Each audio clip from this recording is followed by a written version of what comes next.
Brace தலாட். Hi friends, வாங்க இன்றைக்கி நம்ம சூப்பரான கிறிஸ்பியான வாழைக்காய் வறுவல் எப்படி செய்யலாம்னு பார்க்கலாம். ரொம்ப டேஸ்ட்டும் சூப்பராக இருக்குங்க. இதை குழந்தைங்க முதல் பெரியவங்க வரைக்கும் நல்லா சூப்பராக விரும்பி சாப்பிடுவாங்கங்க. அதுக்கு நம்ம 2 வாழைக்காய் நான் எடுத்துக்கிட்டேன். நல்லா முத்தலான வாழைக்காய். இதை வந்து நல்லா தோல் சீவிட்டு நீல வாக்கில் கட் பண்ணி தண்ணியில் சேர்த்து வச்சுக்கலாங்க. தண்ணியில் போட்டு வாழைக்காய் வச்சா தான் கருத்து போகாமல் இருக்கும். கொஞ்சம் நேரம் தண்ணியில் போட்டுக்கலாம். அதுக்கு தேவையான மசாலா ரெடி பண்ணிடலாம். நான் வந்து வீட்டில் அரைச்ச மிளகாத்தூள், குழம்பு மிளகாத்தூள் 1 ஸ்பூன் சேர்த்துக்கிட்டேன்.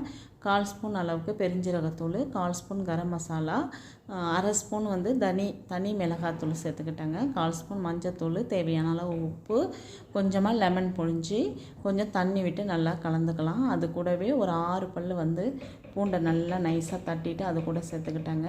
ஒரு 2 கொத்து கருவேப்பிலையை உருவி அதில் சேர்த்து நல்லா மிக்ஸ் பண்ணிக்கிட்டு நம்ம கட் பண்ணி வச்சுருக்க வாழைக்காவை அது கூட சேர்த்து நல்லா கலந்து விட்டுக்கலாங்க.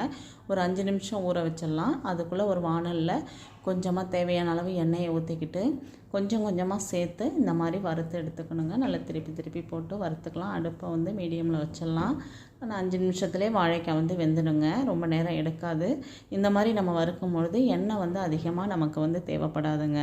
சூப்பராக இருக்குங்க வாழைக்காய். குழந்தைங்கள்லேருந்து பெரியவங்க வரைக்கும் நல்லா விரும்பி சாப்பிடுவாங்க.